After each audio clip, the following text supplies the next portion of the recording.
Asambleísta Jerónimo Yantalema.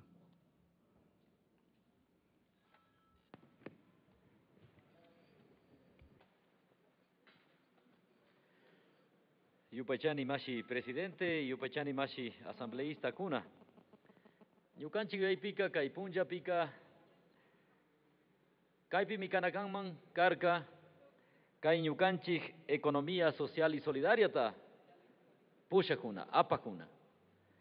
Y ashtawan karin llakirinchik imamanta ñukanchik kay kamachikta hawa rurayta kallarishkamanta. Imamanta ashtawan karin kaytami ashtawan pachakunawan rikunakarkanchik. Tukuyllatak chimbapurashpa ñawinchishpa tukuypak pakta kachu. Bueno, chayta ñanirkanchik sarun tananakuypi mashi Paco Velasco man. O sea, kay kamachika achka ministerishka kan ñukanchik ayllu llaqtakunapa. Chaymanta llatak ministrinchik tukuylla kay yuyaykunata ñawpakman apanapa. Compañeros asambleístas,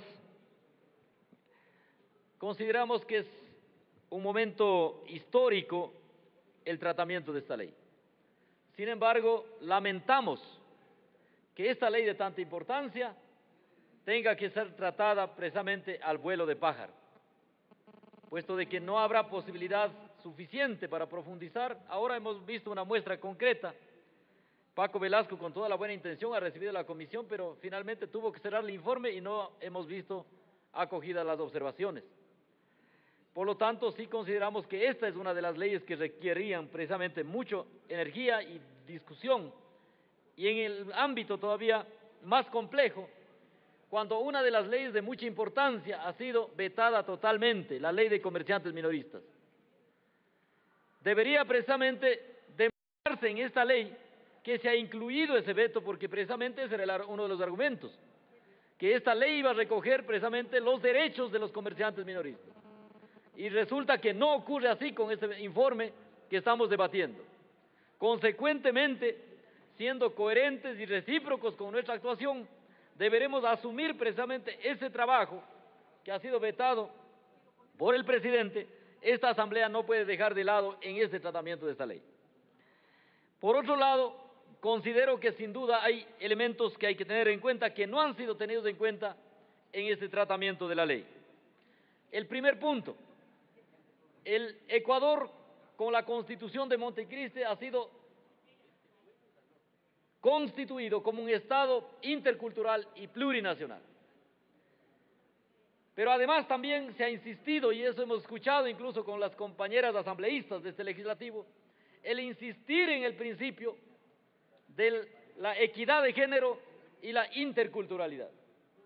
Lamentablemente, la redacción de este informe, de este texto, muestra que fueron solo hombres los que redactaron, aunque las ministras nos dijeron que fueron hechos con manos de mujeres, pero ahí no se garantiza en esta ley ni la participación equitativa de hombres y mujeres, no se garantiza tampoco el principio de la interculturalidad. Recuerden, los actores fundamentales de la economía social y solidaria son precisamente las comunidades campesinas e indígenas, las comunidades, pueblos y nacionalidades. Consecuentemente, estos deben tener participación directa en todas las instancias que crea esta ley, por derecho. Recuerde que los titulares de derechos en la Constitución no son los ciudadanos, así en genérico. Los titulares de derechos son las personas, comunidades, pueblos y nacionalidades. Consecuentemente, esta titularidad tiene que estar explícita en esta ley. Los derechos colectivos. Ahí creo que también hay un vacío fundamental. Esta ley sí debía haber desarrollado por lo menos un capítulo completo de los derechos colectivos de la economía social y solidaria. Sin embargo, ustedes saben, el ritmo del trabajo ha impuesto otra dinámica. Las garantías de participación ciudadana. Ahí hay un punto fundamental. En el artículo 85 de la Constitución vigente establece claramente lo siguiente: la participación en la formulación, ejecución, evaluación y control de las políticas públicas y servicios públicos se garantizará la participación de las personas, comunidades, pueblos y nacionalidades.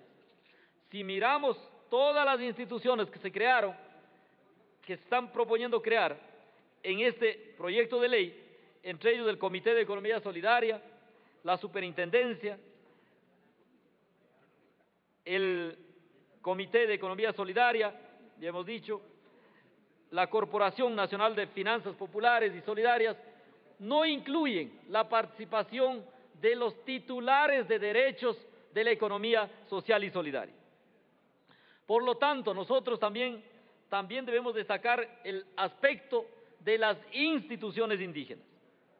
Parece que hay un desconocimiento total en el ámbito legislativo de los que proponen el proyecto de ley de la existencia de las instituciones indígenas, y los tratados internacionales garantizan el desarrollo y fortalecimiento de las instituciones indígenas.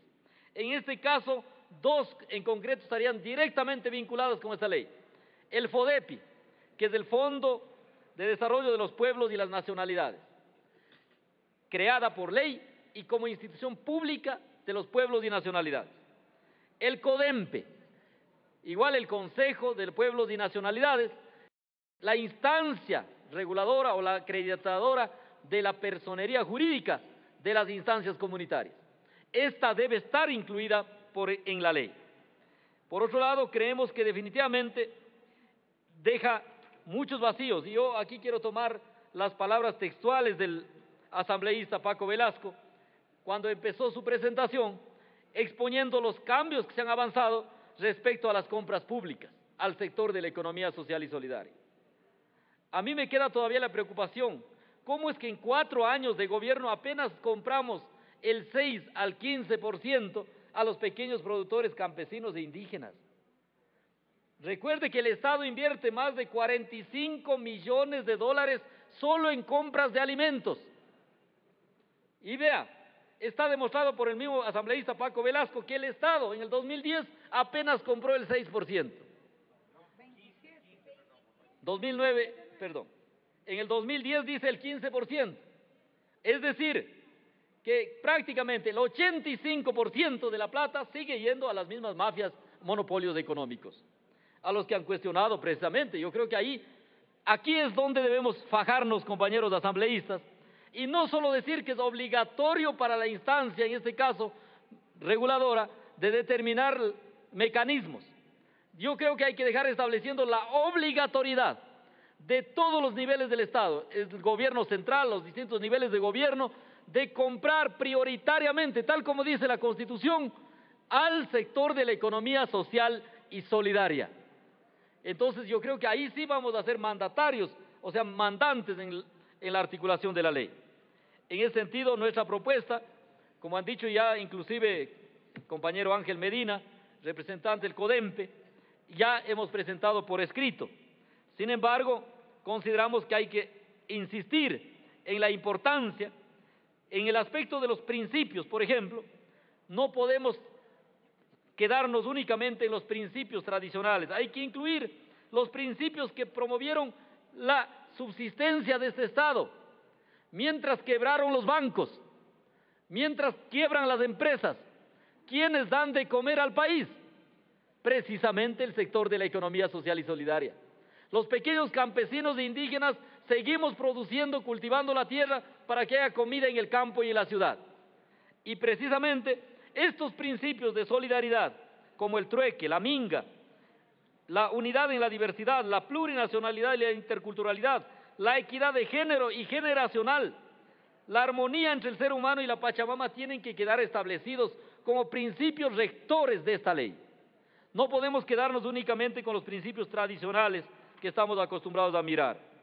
En el artículo 4, en lo que refiere al registro, como había dicho, vuelvo a insistir, el CODEMPE tiene que quedar como la instancia de registro de las instituciones comunitarias. Respecto al sector comunitario, nosotros consideramos que necesariamente hay que profundizar en la construcción precisamente de este sector, estableciendo que las comunas, comunidades, pueblos y nacionalidades son entidades históricas, ancestrales, milenarias y territoriales reconocidas en la Constitución como titulares de derechos colectivos que determinen libremente su desarrollo económico, social, cultural y político. Y por supuesto, estos emprendimientos productivos comunitarios, Le queda un minuto, personales, con familiares, gracias presidente, vamos terminando, pueden constituir también redes locales, nacionales, puesto de que la economía comunitaria, en este caso, somos una red nacional e internacional.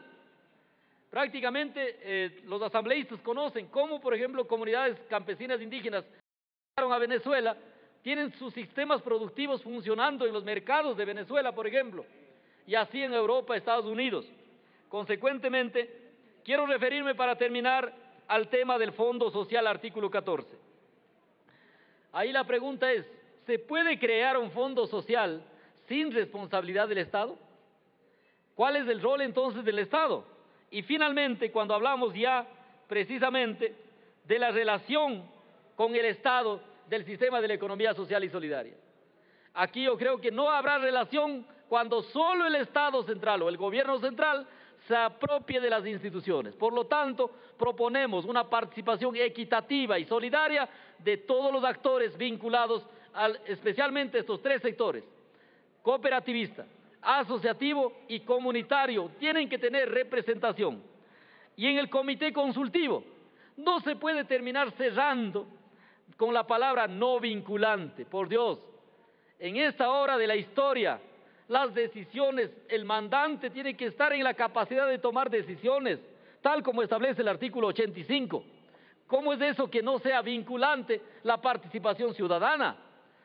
Porque definitivamente estamos frente a una constitución participativa de derechos, por lo tanto, vamos nosotros a entregar nuevamente algunos alcances a la propuesta que hemos presentado.